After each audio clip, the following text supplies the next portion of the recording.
下一位要出场的这位朋友，他也是今年的新人演员，从东北的小城市七台河来到了上海。我们掌声有请00后小伙于博。我上个厕所。这怎么有一头？我手好像骨折了是吧？啊！别！大家都非常的担心，也很紧张嘛。因为我们平常也是到处赶场嘛，特别怕你前面或后面演员没赶过来。今年就是出现了这样一种情况，然后不断的有热场演员一直在热场。林娜北儿是吗？兄弟，你怎么保养的？你这是？我才是 Joker。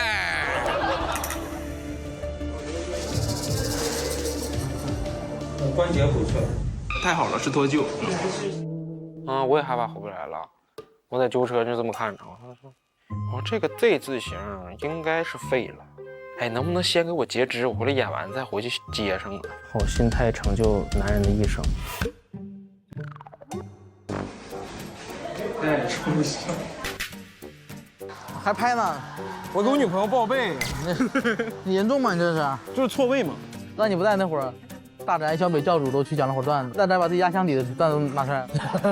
大难手了不断，必有后福。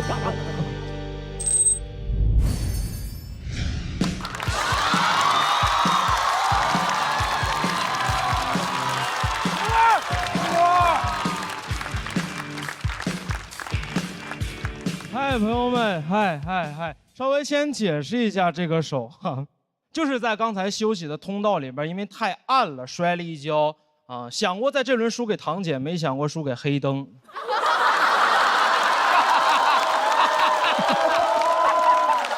好，哎，正式开始了。我叫于博啊，说实话，比到第3轮没有想到，但是压力真的很大，因为前2轮比的还可以。第1轮6块金牌，哥们儿上来就拿了一个。第2轮上来就给用，非常符合我的消费观念，兜里有就得花。啊，用了一块复活金牌，现在是全场唯一的活死人。说实话，这个月一直在自我怀疑，是不是太差了？我就是那种很容易自我怀疑，然后逃避面对的人。来了上海这么长时间了，我是因为觉得自己英语差，不敢和外国人说话。但不是说真的差，英语还可以高考，但就是自卑。我在想，我是上海本地小孩，我小时候见过外国人，我长大肯定落落大方。我说 homie， they say neighborhood right？ homie 哈，因为我是活死人。我哪管是省会小孩呢？我小时候见过外国人，我妈也会自信地推着我去背英语课文，对吗？新概念 ，Last week I went to the theater， 快点，张嘴，别逼我干你，快点。但我是农村小孩，我小时候见过外国人，对我们来说只能是侵略者。在农村见着外国人是我一生的阴影。在老家见着2个白人，我说这是啥呀？怎么了？八国联军撤退没通知你啊？怎么东西拿到大英帝国博物馆给你俩落下了？我妈让我去说话，我能说什么？我说兽首是中国的。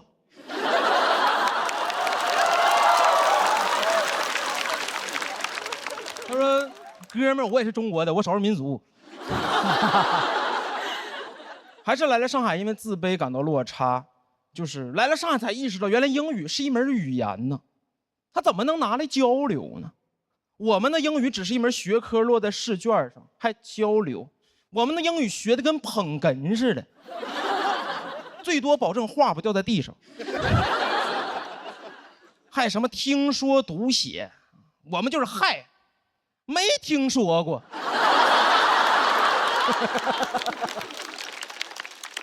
天天读写。不知道自己是一个人还是个硬盘。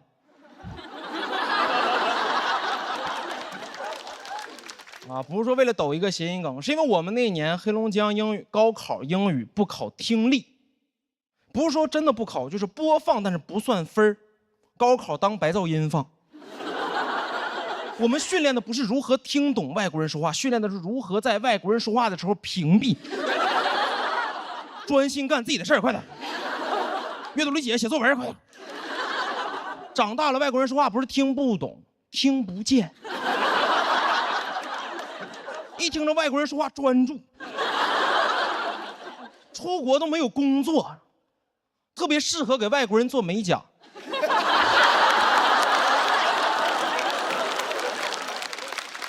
叭叭说两句话，给手指甲当答题卡涂满了。只能做美甲，不能纹身，因为忍不住想写作文。回家一照镜子，后背是地儿里滑。英语学得很尴尬，对吧？精通掌握，因为成绩还可以，但是绝对不会主动使用。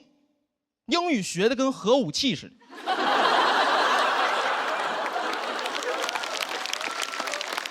朋友还问呢，说你会不会？有时候会，他说那你说呀，我说还没到时候。我方不使用，但掌握英语威慑。别说英语了，来上海，中文都快不敢跟别人说了。前两天在路上，一个闯红灯的电动车把我撞了，不是撞的这个，把我撞了。当时我挺生气的，因为我占理，我说你闯红灯是错的，你道歉。他理直气壮。他说我在闯红灯的时候故意站在路中间，我没有父母。说我在马路中间站着是为了投胎见我的父母。给我一顿骂，在他眼里边我是一个恶意撞他的孤儿，我是个肇事孤儿。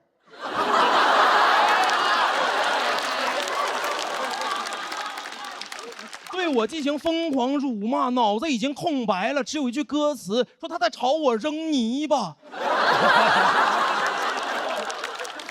已经迟缓了，场面特别像是植物大战僵尸，我是僵尸，他那嘴里全是植物啊。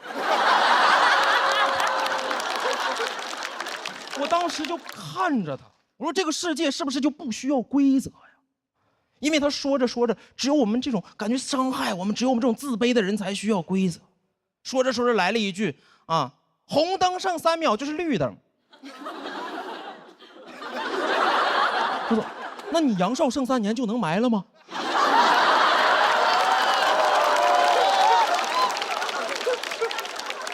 我就是觉得怎么有的人狂妄到就可以修改规则呢？你没有办法说服他们，很难。难道说服？当年我们老师让我读说服。但说服从来没有真的读过说服，人怎么能修改多音字呢？这不是欺负那些没有人撑腰的多音字吗？有人撑腰的怎么不欺负呢？啊，单依纯。那粉丝不骂你吗？你搁那犟嘴啊，如何呢？又能怎？我就是觉得这个社会任何角落都需要规则，这是我们自卑的人的堡垒，甚至别人家。我受不了一去朋友家是吧，当自己家一样，我不能把这儿当家。我真把这儿当家，我就把你撵出去，我不喜欢别人来我家。当时有2个发小来上海看我，当时就是假客气，我说你们2个随便坐。一个哥们儿开始翻我的衣柜，另一个翻我的冰箱，我往那一站像个中介似的。我这从东北来看我还来看房的呀？怎么直接拎包入住了？然后2个人吃会儿外卖，一个哥们说在这住吧，另一个说好。我说啊。2个人躺到了沙发上抽烟，很过分，但碍于情面，只能小小的报复他们，在他们抽烟之前拿走他们的火机。做到这种程度了，他们才被迫用燃气灶去点烟。拿完之后，觉得自己很无助，感觉自己特别像是印第安人。有没有可能当年印第安人也就是客气了一下？和第一批下船的欧洲人说，你就当自己家一样。他们直接拎包入住了。印第安人往那一站，欧洲人说在这住吧，另一个欧洲人说好，印第安人说啊。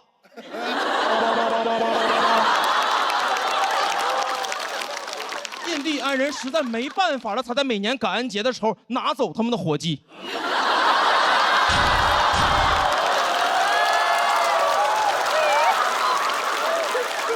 我真的觉得自卑的人的底色和印第安人是一样的，我们最大的共同点就是都不会说英语。第一次在老家见到白人，都是我们一生的阴影。我们就是站在那里不动，他们向我们走来，我没有办法说服他们，但是我希望能永远说服自己。谢谢你们。谢于博的表演。喜欢于博表演的观众朋友，千万不要忘记为他投票。投票倒计时，最后3秒钟，请锁票。掌声再给于博。哎呀，演完了那么好，怎么样？就是刚才在上厕所的时候，备采间那边有个铁桶，原本那没有铁桶的，不知道怎么回事，一脚踩桶里了，踢到铁桶了。然后手指就摔脱臼了，就紧急接了一下，然后赶紧回来，说是我不想耽误这场演出，但还是中间耽误了大家时间了，对不起，不好意思。没事，观众也丝毫没有同情你，这是笑得可开心了。这边有一个观众，他手上那个冰棍是他自己吃的吗？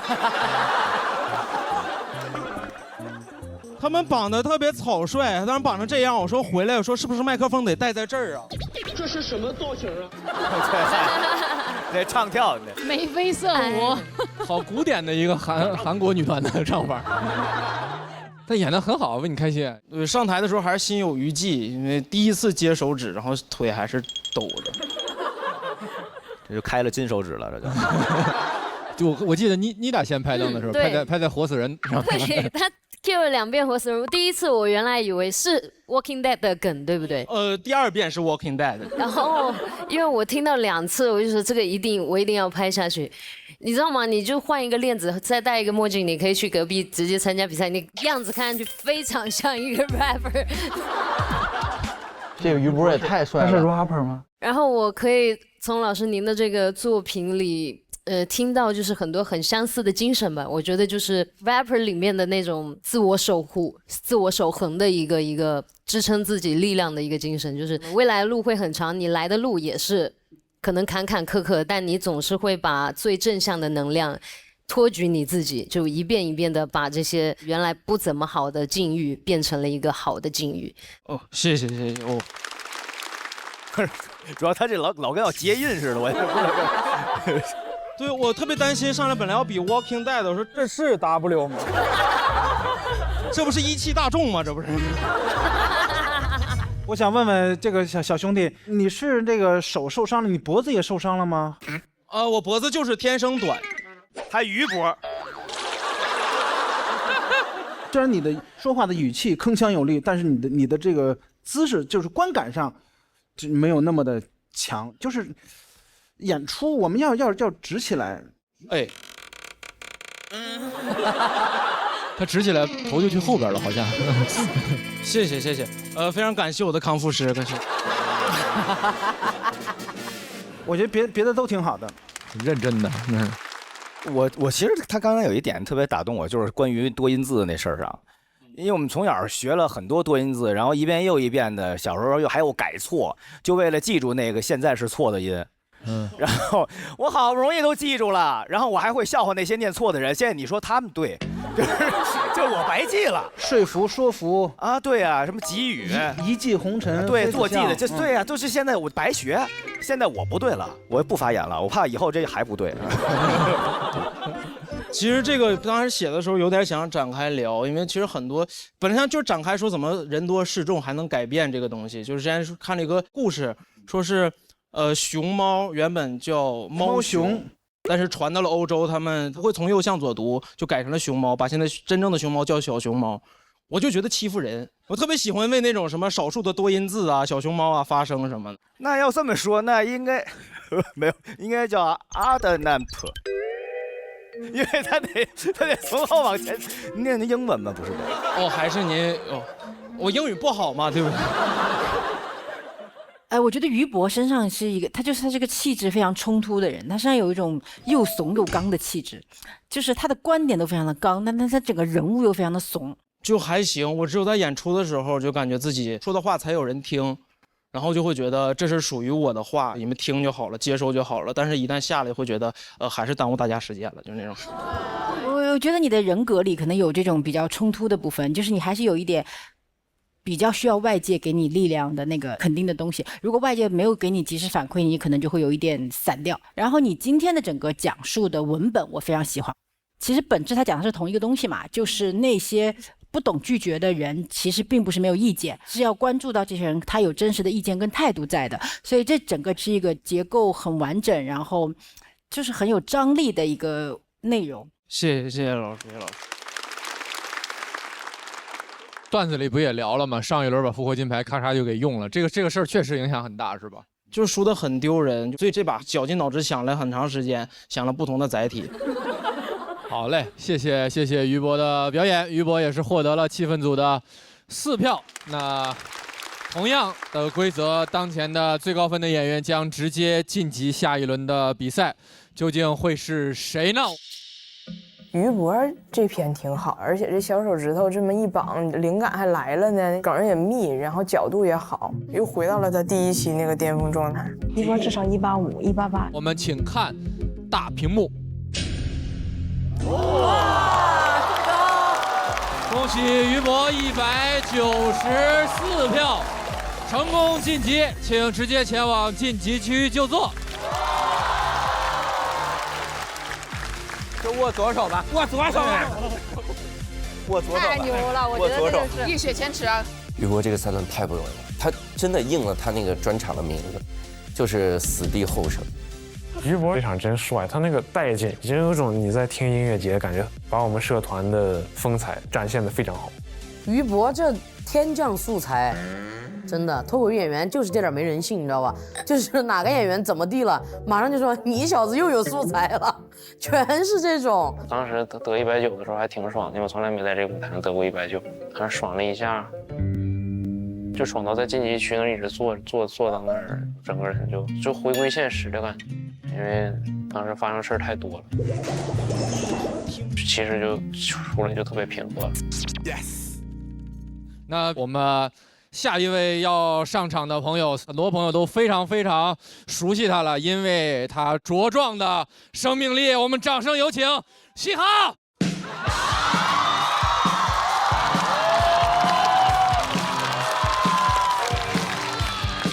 大家好，我是嘻哈。哎，欢迎大家！我给大家做自我介绍，我是一个空姐，看得出来吧？听得出来气血很足哦。应该看得出来，感觉到不好欺负啊。但我刚刚上班的时候，有一次我在客舱服务，我站着发水，我就感觉我的屁股一直在被人摸，我当时都懵了，我本能反应转过去就是，你摸我屁股干什么？当时我声音很大，所有旅客都看向了那个旅客，他理直气壮地端着一杯水说，我没摸呀，我叫你帮我加杯水。我说你叫我加水可以按呼唤铃，你按我屁股干什么？他也不会亮。同事说你声音好大，你就不怕他投诉吗？我说哎，我被摸屁股，我还不能声音大。再说他能投诉什么？下去就被投诉了。他投诉我说服务态度不好。我领导问我你跟旅客说什么了？我说我屁股不亮。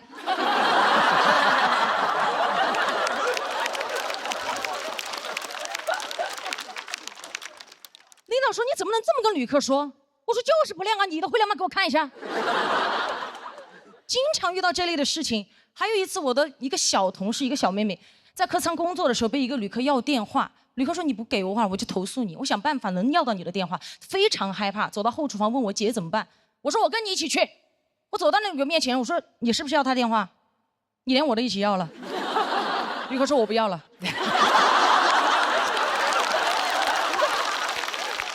我说你为什么不要？他说我就是不想要了。我说嗨，电话只想要一个了。刚刚发饭的时候，餐都要2盒。哦，但这句话我没说啊，我怕被投诉嘛。后来下去还是被投诉了，他投诉我非要给他电话。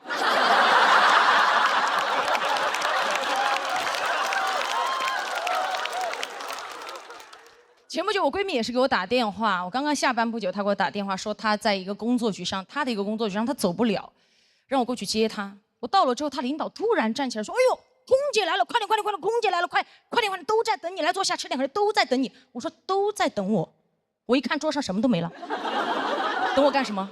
等我来收餐。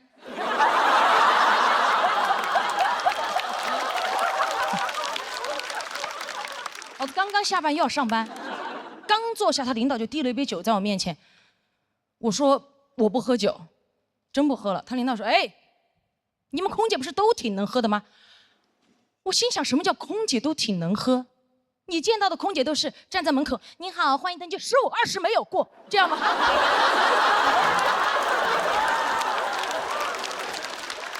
没有吧？所以当天我还是压制着情绪，礼貌的跟他讲，我说真不喝了，领导，明天还要上班。我实在是不想跟他多说话，当时脸色也不太好看。只见我朋友的领导脸色一沉，拍了拍我朋友的大腿，说：“你朋友生气了？”我看到噌的一下站起来，你摸他腿干什么？当时我仿佛听到有人说了一句：“他声音好大。”但我就这么一吼，当时在场所有人目光锁定领导，领导一看就是老手，他举起他右边的老手说：“我没摸呀，隔着裙子不叫摸。”我低估了他这张老嘴，我气到浑身发热，汗流浃背。当时左边胸上的硅胶胸贴气到贴不住，咣的一下就掉出来了。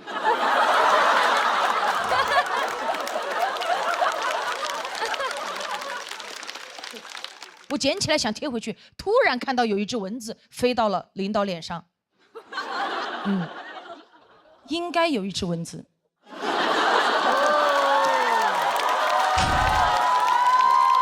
就是有只蚊子。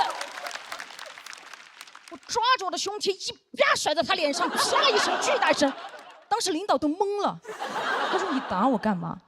我说：“没打呀，隔着胸贴不叫打呀。”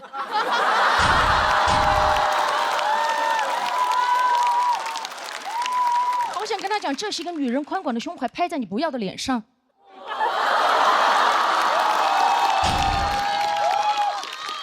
我手收回来的时候，胸贴依旧在他脸上，显得他脸皮更厚了。他当时什么话也没说，只是默默地摘脸上的胸贴，一边摘一边看着我闺蜜说：“你朋友挺有种的。”你看，他连这句话都不敢对着我说，因为他知道我真有。而且他但凡有点常识哦，他就知道这不是我全部的实力，因为我还有一个胸贴。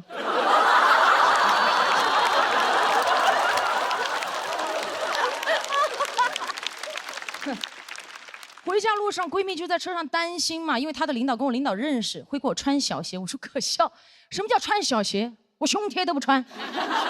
后来我朋友领导还威胁她，让她不要把这件事情说出去，不让她在公司说。好，我上电视上说。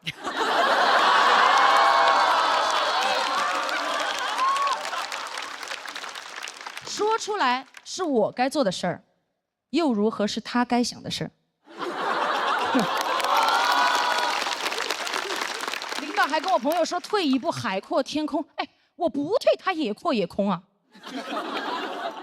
凭什么要求我们心胸宽广，他怎么不注意自己的言行？哎，我们坦坦荡荡的胸怀都需要遮遮掩掩，他猥琐的大脑凭什么堂而皇之的带出来？我觉得不公平，我建议他出门带脑罩。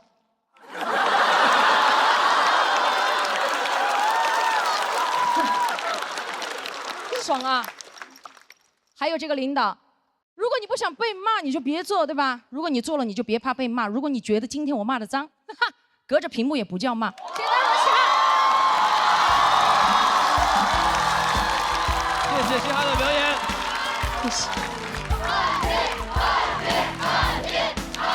谢谢。谢谢。投票倒计时，3、2、1，请锁票。掌声再给嘻哈。我在想，一般脱口秀演员其实不太被喜欢问到的一个问题是你这个段子是真的还是假的？但是今天是一个很有力的故事，所以我想先问一下，这个故事是？这个故事完全真实，并且我本来之前想用另外一篇内容，然后我是跟内容组导演讲过这个事情的发生，整个事情经过，包括我的好朋友给我发的聊天记录也好，截屏也好，都会有。然后他们就特别支持我把这篇内容讲出来，所以这篇内容是一个全新的创作出来的。会有困扰吗？就是因为你肯定做了很多喜剧化的好笑的处理嘛，但可能故事的真实的部分会更……当时最大的困扰就是我不想再把它贴在脸上那个胸贴捡起来穿回去。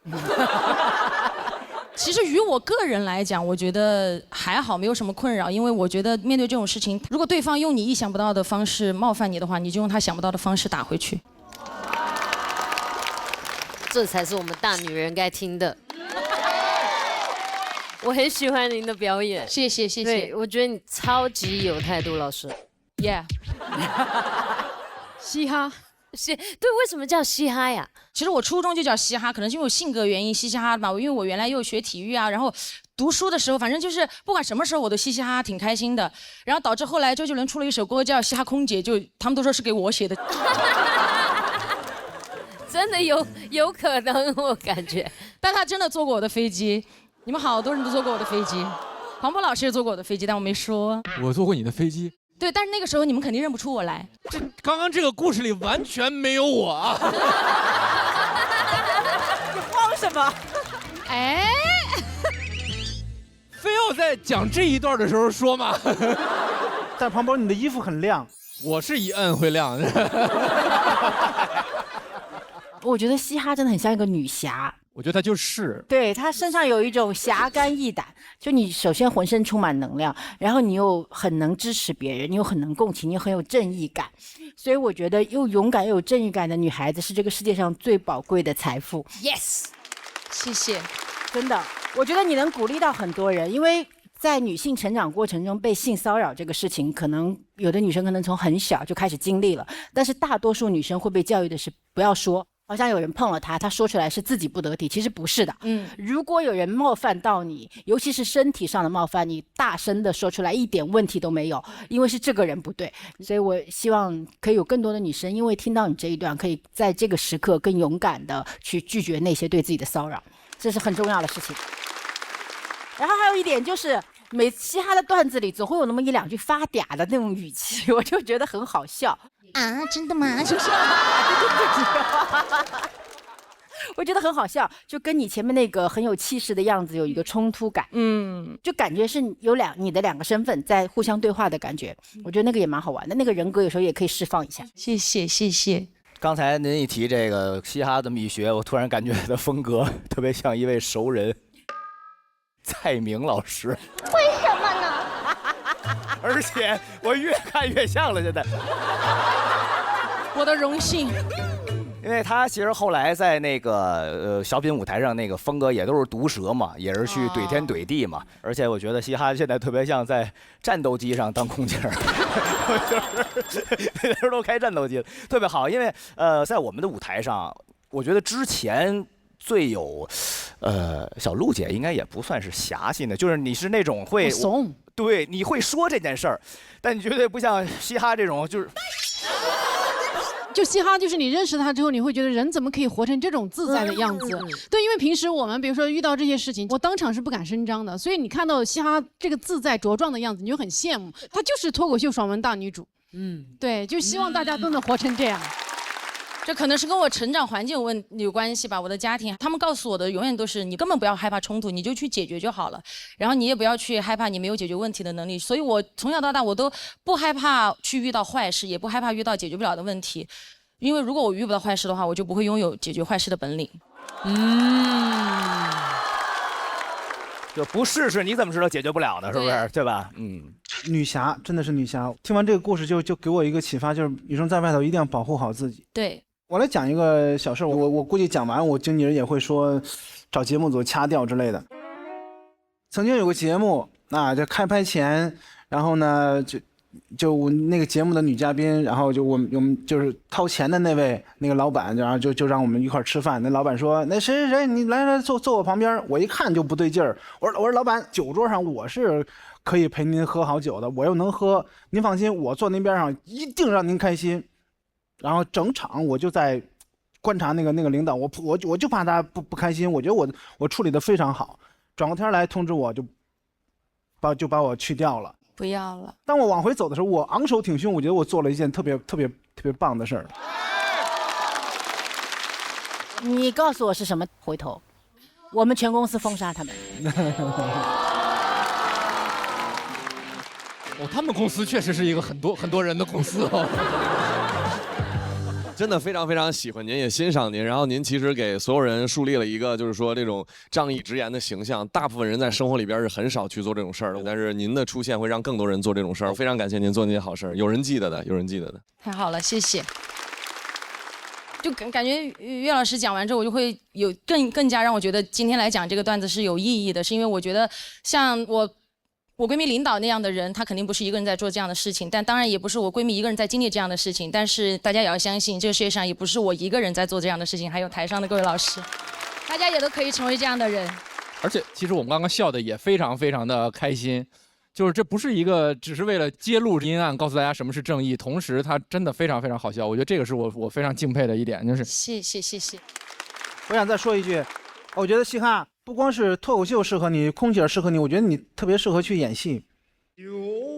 真的，我觉得你能演好戏。嘻哈本身就是即兴喜剧非常优秀的一个演员也。我觉得他很潇洒，很自如，就是他那个信心，就是我不管你怎么样，非常自信。有合适的机会您要记着啊。来，琳琳，来，天人姐，随时欢迎。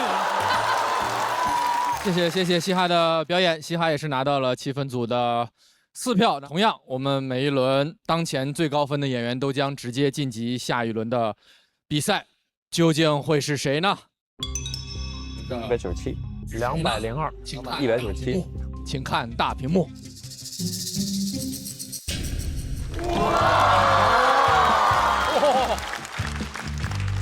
恭喜嘻哈199票，成功晋级。嘻哈这一轮，他把他本性里边那个所谓的侠女风范那个体现出来了，然后有时候甚至是不管自己境遇的帮助别人，这太了不起了。他小的时候就是那种路见不平拔刀相助那种，从小就这种性格。我们院子里面有个小朋友比他小，就喊娘娘姐姐，他小名叫娘娘。娘娘姐姐他们打了我，哪个打了走，他就带到去了。这个就之前鼻子这个地方被烫烂了的小狗，当时捡到它，第2天去医院的时候才发现，它这个地方就是从额头到鼻尖，就是那种烟头烫的。拉拉15岁了，是我在一个绿化带隔离带里捡回来的狗。这个猫咪叫张姐，当时是流浪猫，就应该有皮肤病。另外2只猫胆子要小一点，因为确实是被人弃养的。踩到我了，你踩到我了。好的，真的很乖。以前我妈妈跟我说过一个问题，她说这么多猫狗你救得过来吗？但我其实也想过，其实有段时间还是挺纠结的，因为我要去做这个事情，但是被丢弃的又越来越多。但是我觉得虽然我救不了所有的流浪小动物，但是对于我救的他们来讲，我救的应该是他们的全部吧。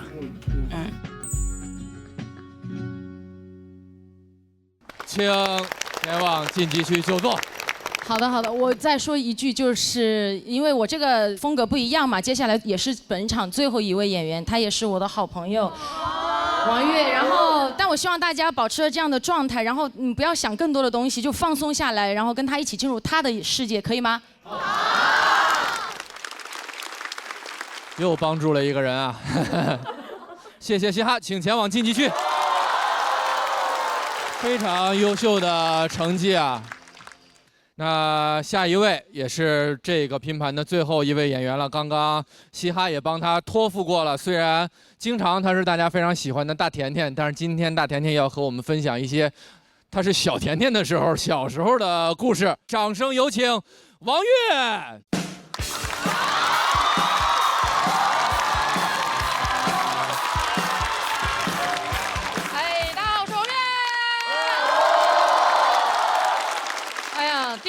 第三轮了啊，该讲点原生家庭了啊。哎，我小时候，我爸爸妈妈是开小饭馆的，卖点什么包子、饺子、米粉、面条之类的。我们家的饭馆名字叫好好吃，只有我一个人听进去了。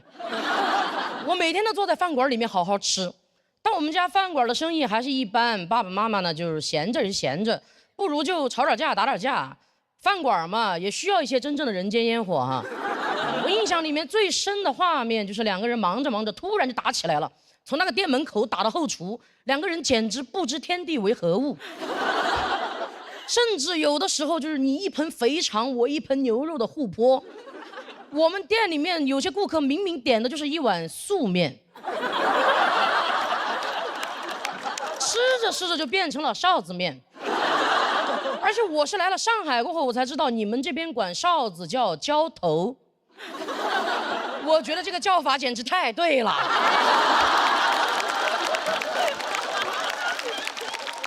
我爸妈就是这么用的，而且也是来上海待久了过后，我才知道你们这边管这个叫家暴。我觉得这个叫法简直太对了，因为我妈就没赢过。我知道你们现在很紧张啊，我当时的家庭氛围就是这么紧张。你们反正就紧着听吧，我松着讲啊。反正这些事儿，我觉得说出来又如何嘛，是吧？每次我爸爸妈妈一打架，我妈妈就会披头散发的跑回娘家。娘家人没有那么好惹的，马上就要选出一个代表，去讨个说法回来，就选了我舅舅。我舅舅长得跟我一样高，已经算是我们家里当时最高的了，看起来就挺好惹的。我舅舅每次来到饭馆门口，两个袖子往上一撸，站在门口大喊出来，那就是他那天说过最狠的话了。就两口子闹矛盾，家里面的人一般就是坐下来吃个饭，就当无事发生了。我舅舅本来还很生气，但他吃着吃着就开始晕碳了。跑回去唯一的说法就是这个回锅肉还挺有说法的。就我们家的日子就开始这样日复一日的循环起来了。妈妈一回去，舅舅就会来；舅舅一回去，妈妈就回来。我舅舅后来都三高了，所以我爸打我妈这个事儿，最难消化的人不是我妈，是我的舅舅。直到我4岁啊，问题依然没有被解决过。我舅舅趁着唯一一次还没有吃晕碳的时候，就悄悄地跟我妈说：“抛嘛，不行就抛。”我舅舅实在是不愿意吃回锅肉了，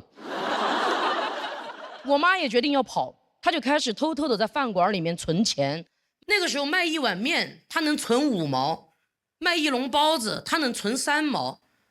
所以有段时间，她经常就在店里面给客人推销面条。其实每个吃过我们家面条的客人都助力了我妈的逃跑计划。我都在想，幻想我妈妈逃出去那一刻，别人越狱是 freedom， 我妈妈出走 noodle。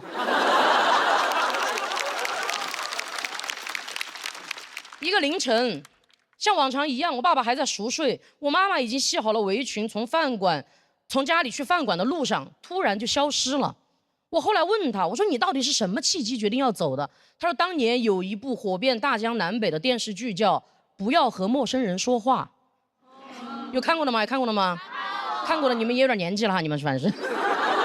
我妈确实太喜欢跟陌生人说话了，她不说话的话，饭馆的生意会更差。就这个电视剧把我妈妈一个艺人都听 emo 了，她看着看着就在想说啊，还能这么打？越往后面看越说，哎，还能这么跑？我妈跑了过后，其实我爸爸那边的所有3亲6戚都对我爸爸发起了直达灵魂的羞辱，就问他说：“你连你老婆都管不住，你算什么男人？他在存钱的时候，你到底在干什么？怎么可能就找不回来呢？中国就这么大。”我爸爸真的受不了羞辱了，他决定学习冯远征，亲自远征，去我妈妈娘家找人。其实我妈妈就藏在村子里。但村子里所有的人一看我爸爸来了，平时最爱扯闲话的几个大娘就靠在村口，你一句我一句的，几个人就，哎呀，那个跑了，跑到上海去了，不是上海，北京。哎呀，你们都搞错了，跑到美国去了。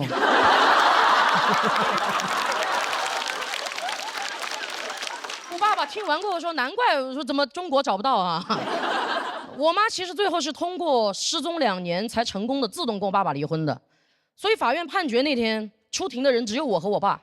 我觉得我妈妈挺勇敢的，她的缺席让我第一次看见了一个看不见的女性，因为她知道挨打的她离不了婚，她就只能成为那个消失的她。我知道你们现在又紧张了啊，但当时法院的氛围就是这么紧张。你们紧着听吧，反正法官是松着判的，把我判给了我爸爸。当时他对着4岁的我说：“小朋友，你是想跟着爸爸呀，还是想自己出去单干呢？”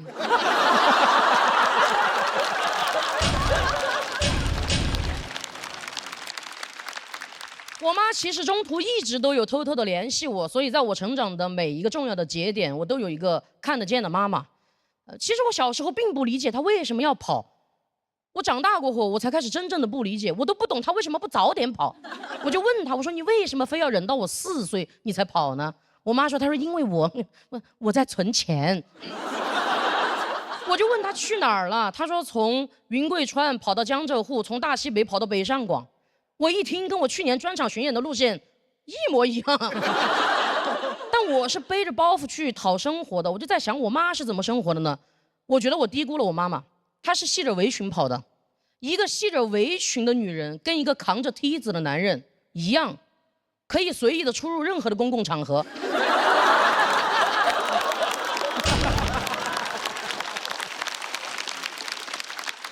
就哪怕是联合国开会。我妈去了，保安一看到她，她说：“哇哦，包子饺子普利斯。”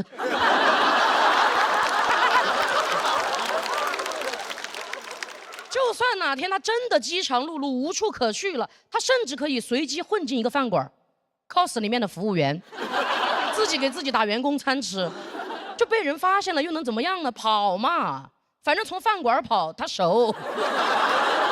而且最后跟大家分享一个好消息啊，我现在跟我的妈妈生活在一起。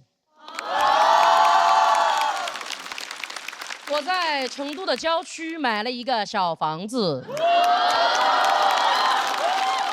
其实我从中专毕业过后就一直在疯狂打工存钱，直到我接触了喜剧，我发现演一场即兴喜剧我可以存200，演一场单口拼盘我可以存300，所以有段时间我就特别爱演拼盘。因为我知道爱拼才会赢。我妈妈看我这么疯狂的存钱，她也挺紧张的，生怕我要跑。我说：“妈妈，这个家没有人需要再跑了。”谢谢大家，我是王悦，谢谢。谢谢王悦。喜欢王悦这段表演的朋友。喜欢王悦这段表演的朋友，再给他鼓鼓掌好吗？鼓掌的同时，我们也不要忘了为他投票。投票倒计时，3、2、1，请锁票。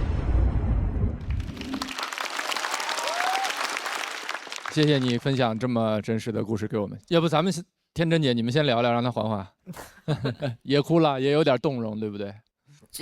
我首先就想说的是，我听到你买房子了，我听到七七买包了，我听到你们的生活变得越来越好了，我都由衷的为你们高兴。就是我觉得我们都是凭借自己的能量，凭借自己的本事，一步一步让自己过上自己想过的生活的人，我们要为自己加油，要赞美自己，非常棒。其次呢，我特别佩服我们的脱口秀演员的一点，就是可以把成长的经历，不管是你经历过什么，就是我相信你们过滤了很多真实当时的恐惧、不解、困惑，然后都把它讲成了如此正能量的、如此积极的、如此还好笑的故事。就没有人是悲壮的听这些故事，都是快乐的、享受的这些故事的同时，又看到了一个一个不同色彩的伟大的灵魂。所以我觉得这是一件很了不起的事情，你们都做到了。谢谢谢谢天真姐，谢谢谢谢。你喜欢香奈儿吗？我也可以送你一个。你把那个送给西西，我就去背他那个旧的。我哥做的那也能给你拿一个。哎呀，这段写的真是，昨天走台也有点那什么是吧？哭了是吧？其实我上开放麦的时候真的没有这么大的情绪过，然后昨天走台的时候，就是对着这个空旷的地方在讲这把段子，我才敢一个字一个字、一句一句的去评我里面写的每一件事儿、写的每句话。没有人需要再跑了。当时就感觉有点那种穿梭时空，在跟小的时候自己对话一样。当时感觉就有点绷不住了。我就晓得那天晚上就，哦哟，妆都化了，没得事。等冷静下这个去。我很希望把这一版故事拿到舞台上来演，因为我觉得是在帮我不愿意上台的妈妈，在帮小的时候的自己在讲这一番话。然后我也特别感谢大家，非常感谢观众给我的托举，谢谢你们，谢谢你们。现在已经投完票了，可以跟观众朋友们透露一下了。因为王悦知道自己这一趴的内容话题是相对有一些沉重的，所以这个出场位置是他自己选择的。他也不想让其他的演员跟在他这样的内容后面影响其他人的表演。而且我们都知道，在嘻哈后面是没那么好演的。当然，演得非常好，懂的都懂。对对对。其实这个段子真的一直创作方面压力其实挺大的，因为害怕把观众就是一下拉到那个特别悲惨的故事里面。然后在我想讲这个话题的时候，身边所有的朋友嘻哈，然后七七，包括很多包括小璐姐，一直都在帮我改这个段子。那天去小璐姐家里面，就是一直拉通稿，他们就是那种边哭边笑的给我改，我就特别感谢大家，真的感谢大家，谢谢。是你很厉害，你很厉害。很好，很好，我看很多观众也都有点这个动容，确实。哎呀，我现在过得挺好的，就是比你们在座的大多数人好一点了，已经。我们就要听这种话啊！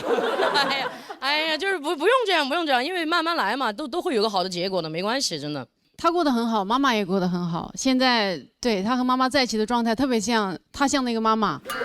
在带孩子的感觉，每次他比如出去玩什么，带上妈妈，然后前2天妈妈不是有个什么去旅行被人骗了，买了一块玉，对，经济实力已经雄厚到了可以被骗啊。就是这一季，我觉得最能够触动我的其实是王悦，因为王悦每次拿的话题都不是什么轻声事儿，但是他永远能把这些不轻声的事儿，就刚刚他说的，我知道你们很紧张，我松着说，他真的这举重若轻，太厉害了。然后在结尾的这个，你说你今天很希望是能够克制住这个，但我知道一定克制不住，因为人呢只有2种情绪克制不住，一种是哭，一种是笑。当你忍住不想笑的时候，你放心，你肯定会笑出来的。但你觉得这个地儿不应该哭，你肯定会哭的。所以我觉得哭吧，高兴，我们是喜极而泣。对。我觉得这个他讲的非常好，他很有亲和力，就像我一样。长得也像是不？是。拜把子不？而且我刚才听你在台上就说的时候，就你的口音，川渝口音很可爱。你多写点那方面的那个段子。我主要怕大家听不懂，我那个能听懂，听得懂哈，听得懂。那我就说四川话喽。四川话很好听，是比真勇说的清楚多了。王悦有一种能力，就是看到你就非常开心，不知道为什么，就是看到你就很开心。可能就是因为爱我。怎么放下话筒了呢？拿起来呀！又放下了。你真是拿得起放得下的，真是。王悦对付航强制爱。其实老师，我听了您的故事，我觉得有很大的共情，因为我自己身上有很多很重要的时刻，都是我的母亲托举我而达成的，所以我真心的希望更多不被看见的女性能够在多彩的生命里被看见。哇，谢谢你，苦尽甘来。我最后看嘻哈跟王悦这2段演出，就某种意义上是2个互文的那种感觉，就他们是完全性格、经历，可能很多事情都特别不一样的2个人，但是他们用着很像的方式，其实在写同一种故事，然后这故事又都说到咱们心坎里去了。这样，谢谢2位，谢谢。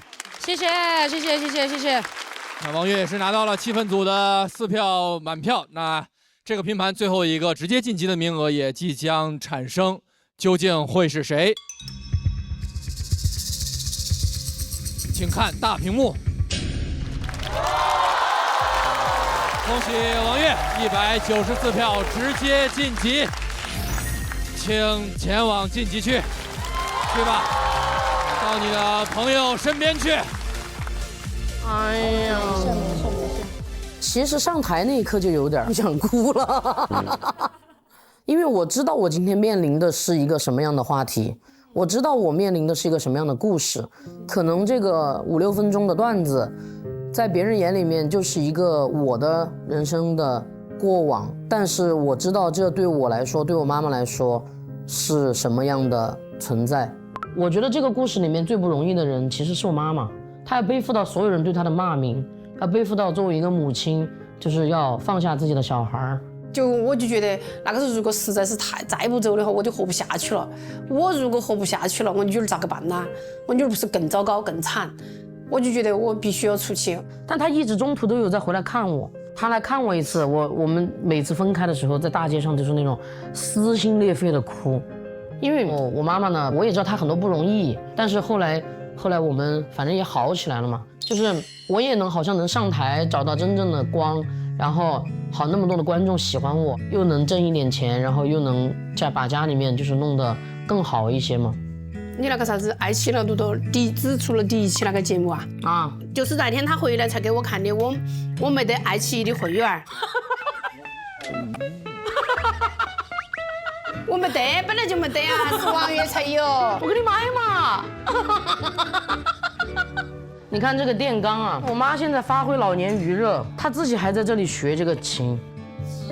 其实我跟我妈现在的生活已经比之前好太多了。我也很感谢当年我妈妈的出走，是她当年的勇敢，才有了我们现在的生活。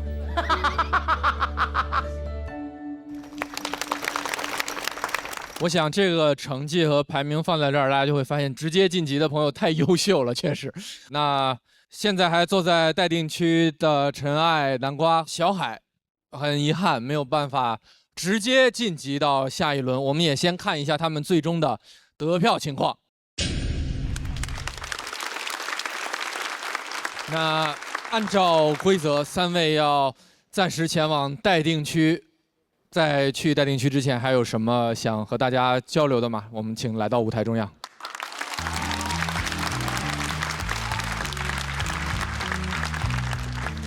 其实能来参加节目就很开心了。我觉得今年我的感觉就是，这不像一个比赛，更像是夏令营，就是认识了很多演员朋友。我平常跟他们在一块儿笑得比观众还开心。真的，然后很多人给我很多建议，包括帮我改段子什么的，包括小陆老师、黑灯老师、阿成，还有大宅，还有徐指导，很多人都给过我帮助。我特别开心能来参加这次节目。然后我还有一个，我想跟于博说一句话，于博能进，我觉得比我自己进了还开心，因为于博是我见过的唯一一个比我还不自信的人。所以他进了，我特别开心。你要相信自己，就是岳明之前跟我说的话，我跟你说，你真的很棒，你要相信自己。我觉得我可能是变化最大的，因为我第1轮是用去年的状态演的，就是非常紧张，也放不开。然后到第2轮，其实也是上台很忐忑的，但是结果出来之后，我觉得我有了一些自信。恭喜小海194票，成功晋级。然后到第3轮，我演出的时候，就是我第一次在录制时候演出了一种线下商演的状态。我怕我一打开，班主任在那趴着。我第一次在录制时候敢看观众，然后有一种在跟观众交流的感觉。就是我真的觉得，虽然分数是这样变化，但是状态是我觉得有点越来越好。我觉得小海真的很像那种一片小海里面有鲨鱼的那种感觉，就他一定是内心有特别多的很尖锐的部分，但他只是偶尔出现一下。还是希望大家去看小海的专场，小海不错。今年来参加节目，我也带着去年在这个节目上的照片。我一直很开心，哪怕淘汰，我觉得淘汰它不是淘汰，是我人生新的开始。然后希望未来就是自己多去感受一下这个世界吧。然后我再最后再对唐湘玉说一下吧。因为我知道，堂姐其实也挺不容易，挺内耗的，我只能陪你到这了。然后后面的比赛继续加油吧！希望你能够挺到总决赛，拿到更好的名次，然后我们就结婚吧。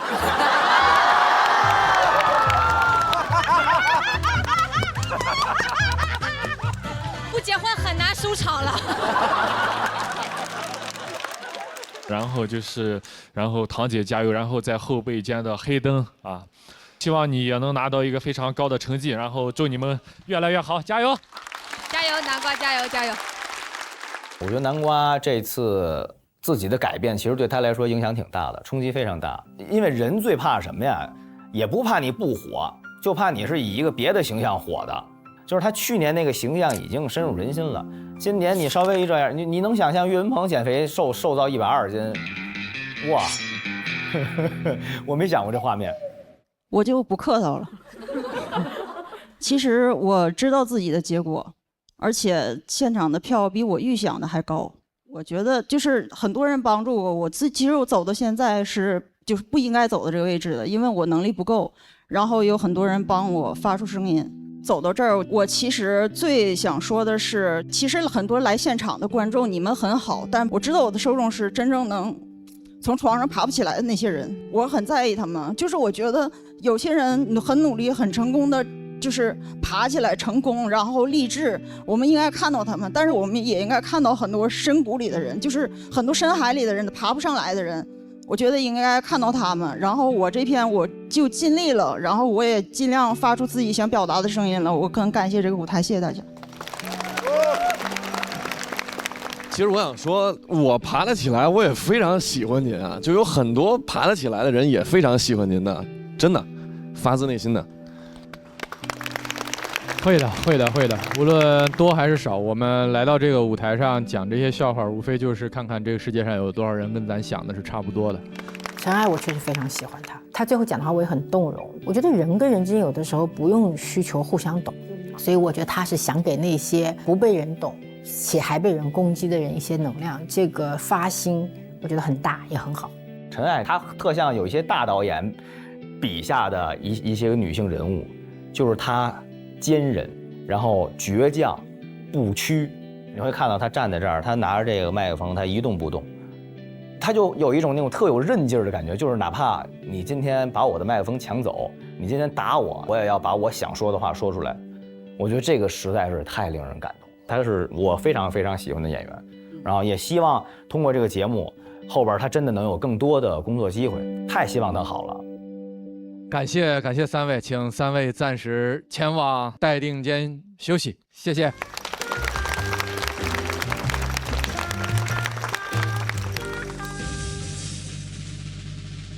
这确实是一场情绪浓度、能量都很充足的演出。那最后再请问一下咱们气氛组组长4位，这一整场看下来的一个感受如何？我觉得我们喜剧之王还是很厉害的，就是比到第3轮了，还有这么多好作品，然后一个比一个炸，所以我很佩服大家的创作能力。总的来说，这个节目每次从第3赛段开始往后，就找不出一个不精彩的节目了。啊，好像说前2个赛段确实有不精彩，就是有啊，要不然为什么走？实话实讲吧，对吧？就比赛嘛，就是啊，比赛嘛，比赛。然后因为好多老朋友们，因为我在每次后采的时候，他们问我对谁比较有好感呀，我一个老人我都没提，我这人就是喜新厌旧。啊，但是很难得，咱们这个老朋友也有新状态，新朋友之前没见过，咱们又特别有新鲜感，所以特别期待接下来的另外一场比赛。真的比我想象的要好玩很多，我觉得他们能量非常非常大。我只来这1天，我觉得，总决赛的时候，我想，哪怕我不坐这儿，我坐屋里，我也想看看到底是个什么情况。常来，一定要来，一定要来。你不刚才那儿占了个座吗？行，下回我坐那儿。我感受到很多，因为看了很多不一样类型的单口，然后其实我吸收了很多能量，可以让我回去更好的工作。非常感谢大家。是的，谢谢所有演员精彩的表演。最后我们也再来看一下本场的全部得票情况。恭喜所有晋级的演员，同时恭喜嘻哈199票，全场最高分，恭喜！一口春福，茶香倍儿足，统一春福无糖茶授予你，让观众心服口服奖，同时也为你准备了惊喜福利。那我们第3赛段主题拼盘赛的第1场到这里就全部结束了。谢谢所有的演员，也谢谢今天所有现场的观众朋友，谢谢你们，也谢谢我们的气氛组组长，谢谢天真姐，谢谢大林，谢谢岳哥，谢谢妮达，谢谢，我们下期再见。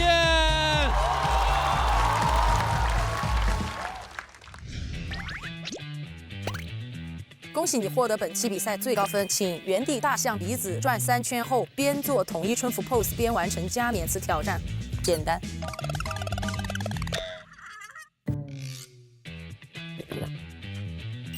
统一春福焙茶3重焙火，口口生香；1倍降苦，柔顺回甘；2倍提香，口口生香；3倍助醇，滋味醇厚。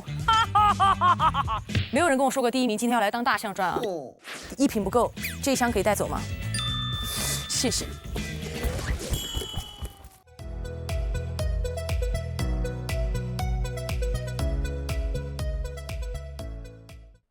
吨，快乐正上头，感谢一口春福茶香倍儿足的统一春福无糖茶独家冠名播出。现场的观众，你们快乐吗？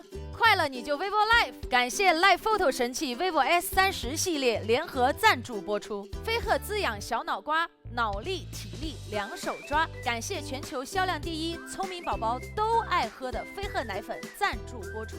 想咋地就咋地，去哪儿都能叫滴滴，感谢陪你去往每一种生活的滴滴出行赞助播出。有问题找夸克 AI 帮忙多欢乐，感谢2亿人的 AI 全能助手夸克赞助播出。拉开乐宝笑发财，爆梗之王让我来，放开玩 Why not？ 感谢年轻潮流玩家乐宝啤酒赞助播出。掌声有请气氛组组长岳云鹏。我说师傅，你看人家都有这个股份，我师傅语重心长的跟我说，孩子，我待你就像我亲儿子一样。我明白了，没有？有。他决定要裁员，我啪一拍桌子，我说老板，我主动离职啊！老板说本来也是你。今天的主题叫做这个世界谁懂啊？我觉得我们组一定是非常精彩。我们这组平常在北京线下都很强。我写电影《喜宴》，给我改成了乐乐呵呵吃饭。沉默的羔羊，小羊崽子不吱声。你说这冰姐姐就是给人家一种大智若愚的感觉。大愚若智吧。这个就是你经常提起的那个说脱口秀的女儿，对不对？我说我不是，我是德云社的烧饼。回去你跟你爸说说，咱招进来得了。行啊。快，杨门在给马打气儿，我还是干脆回村算了，回到村里种地吧，老年。我心想，摔跤会不会不是鞋的问题？孩子摔跤老不好，多半问题在小脑。每次那种股票基金暴跌的时候，都会有人说：“哎呦，抄底的好机会。”但是我看到我的基金大跌，我只有一个反应，就。我们这个赛段一共是20个晋级名额，各位和我们一起见证一下，到底是谁？吨，快乐正上头！感谢一口春福茶香倍儿足的统一春福无糖茶独家冠名播出。vivo 实况不用 P， 快乐全在 Life 里。感谢 vivo S30系列联合赞助播出。感谢全球销量第1的飞鹤奶粉特约赞助播出。首款定制大脑营养，聪明宝宝喝飞鹤，想咋地就咋地，去哪儿都能叫滴滴。感谢陪你去往每一种生活的滴滴出行赞助播出。有问题找夸克 AI 帮忙多欢乐。感谢2亿人的 AI 全能助手夸克赞助播出。拉开乐宝放开玩 Why not？ 感谢年轻潮流有态度的乐宝啤酒行业赞助播出。欢迎大家来到我们今天的收工了，体育之王。小海这一赛段感觉怎么样？我太开心了。他点外卖点了8个菜。小海在那个待定间披着那个毯子，像一个女王一样。我甚至演的时候，我觉得我这个分数可千万不要超过辛博呀。于博终于绽放出一点这种小男孩的笑容。在 holding room 在那睡觉，我的真人秀导演问我，你为什么在那打电话？我看他玩特别方便，就这样架在身上。现在指纹非常摇滚，摇滚不死，驴滚拉钩。每次只要侯佩岑一说话，我就回头看他在这，脸都红了。完，站在更高的舞台上，去给侯佩岑姐姐当保镖。假日限定游戏啊，喜丹泼水节。3、2、1，开始。